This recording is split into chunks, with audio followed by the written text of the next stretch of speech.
और वर्षों वर्षों तक आपको मालूम है यूरोप और अमेरिका में झगड़ा होता रहा। 25 दिसंबर से नया साल शुरू हो और काफी दिनों तक वो चलता रहा। फिर झगड़े के बाद बदल के 1 जनवरी से नया साल शुरू होना बताया गया। अब 1 जनवरी से उनके यहाँ नया साल शुरू होता है, उसके पीछे का कारण पूछो, कुछ कारण नहीं मालूम है कि 1 जनवरी कोई नया साल क्यों होता है, 15 जनवरी को क्यों नहीं हो सकता, 20 को क्यों नहीं हो सकता, या मार्च में क्यों नहीं हो सकता, अप्रैल में क्यों नहीं हो सकता। वो कहते हैं कि बहुत लंबा झगड़ा था, 25 दिसंबर और 1 जनवरी के बीच में वो झगड़ा सुलझ गया, 1 जनवरी कर लिया देगा। 25 दिसंबर को तो फिर भी अर्थ उनके यहाँ समझ में आता है, ईसा मसीह से जुड़ा हुआ है, लेकिन 1 जनवरी तो कुछ भी समझ में नहीं आता किससे जुड़ा हुआ है। और भारत में अगर हम नए वर्ष की बात करें तो भारत के अलग अलग क्षेत्रों में नए वर्ष मनाने की अलग अलग परंपरा है। जैसे आसाम में नया वर्ष बिहू से शुरू होता है, तो बिहू का कोई गहरा अर्थ है हमारे समाज जीवन में, हमारे राष्ट्र जीवन में। बिहू के पीछे पूरी संस्कृति है और पूरी की पूरी सभ्यता का दर्शन है, इसके लिए बिहू है और उसके साथ नए वर्ष की शुरुआत है। इसी तरह दक्षिण में हम चले जाएं तो मानते हैं कि ये दिन खास है, ये दिन खास है। उत्तर में, दक्षिण में, पूर्व में, पश्चिम में। अब ये पश्चिम भारत में गुजरात के लोगों के लिए बहुत महत्व का दिन है, दीपावली वाला। तो दीपावली के अगले दिन से वो नए वर्ष की शुरुआत मानते हैं, क्योंकि व्यापार के हिसाब से वो उनका सारा हिसाब है। तो हर जगह भारत में नया वर्ष है, वो चाहे तमिलनाडु का हो, चाहे आसाम का हो, गुजरात का हो, या हमारे इधर लोहड़ी होती है पंजाब में, लोहड़ी से नए वर्ष की शुरुआत मानी जाती है। तो सब जगह कुछ ना कुछ विशेष आधार है और उसके पीछे पूरा दर्शन है। यूरोप और अमेरिका में तो न कोई आधार है न कोई दर्शन है, फिर भी हमने नकल करके 1 जनवरी को नया वर्ष मनाना शुरू कर दिया। और इस देश में ऐसा बेहूदगी वाला हिसाब किताब बन गया है कि 31 दिसंबर की रात को और 1 जनवरी की सुबह देश के मुंबई, दिल्ली, मद्रास, बेंगलोर आदि आदि बड़े शहरों में होटल बुक किए जाते हैं, रात भर पार्टियां चलती हैं, कान फोड़ू संगीत बजाया जाता है और पता नहीं क्या क्या सब व्यभिचार किया जाता है। वो नए वर्ष मनाने का हमने पूरा नकल करके पश्चिम से या यूरोप अमेरिका से अपने जीवन में बसा लिया। हमारे यहाँ के जो क्षेत्र के हिसाब से और हमारे देश के जाति समूह के हिसाब से नए वर्ष के जो गणन थे या जो उनकी गणनाएं थी, वो सब हम भूलते चले गए और सब कुछ हम डूबते चले गए विदेश से आए हुए इस दर्शन में। इसी में और मुझे ऐसा लगता है कि हमने भुला दिया कि इस देश की काल गणना पंचांग के हिसाब से जो चलती है वो प्रकृति के हिसाब से है और संपूर्ण वैज्ञानिक है। हमारे यहाँ भारत में ऐसे महान महर्षि और वैज्ञानिक हुए हैं जिन्होंने यूरोप से 1000 साल पहले कई गणनाएं की थी और वो गणनाएं सारी दुनिया में सत्य सिद्ध हुई। आपको मालूम है सारी दुनिया में कहा जाता है कि पृथ्वी सूर्य के चारों तरफ घूमती है और अपने अक्ष पर भी घूमती है। ये सबसे पहले किसने बताया? मेरे जैसा कोई भी आदमी जवाब देता है कोपरनिकस ने बताया। अब कोपरनिकस अभी हुआ 400 साल पहले दुनिया में।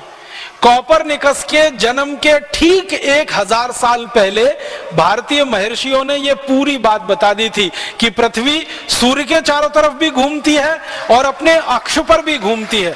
और पृथ्वी के घूमने का जो दर्शन है पूरा, जो उसकी व्यवस्था है, इसी में दिन होता है, इसी में रात होते हैं। दिन इतने समय का होता है, रात इतने समय की होती है। फिर दिन का बंटवारा किया, फिर रात का बंटवारा किया और वो बंटवारा करते करते करते करते समय को सूक्ष्मतम स्तर पर ले जाके नाप लिया। और उस नाप को आगे बढ़ाते हुए पृथ्वी से सूर्य की दूरी को नाप लिया, सूर्य से चंद्रमा की दूरी को नाप लिया, चंद्रमा से पृथ्वी की दूरी को नाप लिया, हर दूरी को हमने सौर मंडल में नाप लिया। भारत के महर्षियों ने 1000 साल पहले, कोपरनिकस का जिस दिन जन्म हुआ उससे ठीक 1000 साल पहले ये भारत के लोगों को पता था। लेकिन दुर्भाग्य हमारा और सारी दुनिया का कि सारी दुनिया में अभी भी यही पढ़ाया जाता है और बताया जाता है कि कोपरनिकस सबसे पहला व्यक्ति था जिसने ये बात बताई कि पृथ्वी सूर्य के चारों तरफ घूमती है और अपने अक्ष पर भी घूमती है, जबकि सच्चाई इससे कोसों दूर है। हुआ क्या, हम डूब गए पश्चिम से आए हुए एक विचार में और सूचना में।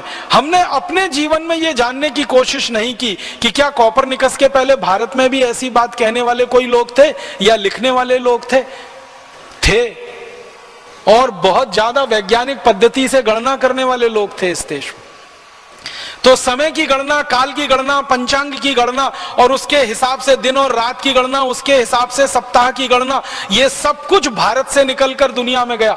मुझे बहुत खुशी हुई जिस दिन पहली बार मुझे पता चला कि ये जो सप्ताह का वर्ण क्रम है, सप्ताह का रविवार, सोमवार, मंगलवार, बुधवार, फिर गुरुवार, फिर शुक्रवार, फिर शनिवार, फिर रविवार, ये सबसे पहले वर्गीकरण भारत में हुआ और उसके बाद यूरोप ने संडे, मंडे, ट्यूसडे इसमें से नकल करके बनाया। और उन्होंने नकल की तो वैसी की वैसी ही कर ली। हमारा रविवार था तो उन्होंने संडे कर लिया, हमारा सोमवार था उसको मून डे, तो मून डे को मंडे कर लिया, हमारा मंगलवार था उसको ट्यूसडे कर लिया। उसमें उन्होंने सिर्फ भाषा के स्तर पर अंतर लाया, बाकी कहीं कोई अंतर नहीं है, वही है सारा का सारा गणना। और उसके बाद 30 दिन का महीना होगा और 4 साल में एक महीना 28 दिन का होगा और फिर अगले 4 साल के बाद ही वही महीना आएगा। ये गणना भी सबसे पहले भारत से गई और यूरोप और अमेरिका के वैज्ञानिकों ने इसको वैसे का वैसा ही ले लिया।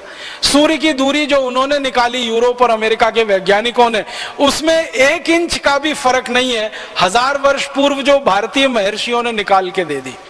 1 इंच का भी अंतर उसमें नहीं है। चंद्रमा की दूरी सूर्य से और चंद्रमा की दूरी पृथ्वी से जो भारतीय महर्षियों ने निकाली कोपरनिकस से 1000 साल पहले, उसमें भी कोई अंतर नहीं है आज की जो दूरी उन्होंने निकाली है। इसका माने काल गणना में या दूरी की गणना में भारतीय विज्ञान का कोई दुनिया में सानी नहीं है, कोई उसके बराबर नहीं ठहरता है। अभी यूरोप ने तो सबसे छोटी जो काल की गणना की है ना, वो सेकंड है और सेकंड का नैनो सेकंड है। नैनो सेकंड से नीचे उनके यहाँ काल की कोई गणना नहीं है। लेकिन आपको सुनकर हैरानी होगी, भारत में नैनो सेकंड से भी कम की काल की गणना है, नैनो सेकंड से भी नीचे। वो क्षण है, वो पल है, निमिष है। हमारे वैदिक साहित्य में क्षण का, पल का, निमिष का जो वर्णन है वो नैनो सेकंड से भी नीचे वाले काल में आता है। इतने सूक्ष्म काल की गणना हमारे देश में। और यूरोप में और अमेरिका में काल की अधिकतम जो गणना है वो बिलियन में है और बिलियन के बाद ट्रिलियन में है। वो मिलियन पहले शुरू करते हैं, फिर मिलियन के बाद बिलियन शुरू करते हैं और बिलियन के बाद ट्रिलियन शुरू करते हैं। ट्रिलियन में माना जाता है बिलियंस बिलियन है, माने 1000 बिलियन ट्रिलियन को मानते हैं और बिलियन में वो मिलियंस के मिलियन को मानते हैं। तो ये गणना उनकी है। लेकिन जब भारत की काल गणना को वैदिक साहित्य में से निकालकर मैंने समझने की कोशिश की तो उससे तो कई गुना ज्यादा हमारे कैलकुलेशन है। जैसे मैं उदाहरण के लिए आपको एक सरल सी जानकारी दूं, हमारे भारत में कलयुग की बात होती है, द्वापर की बात होती है, त्रेता की बात होती है, सतयुग की बात होती है।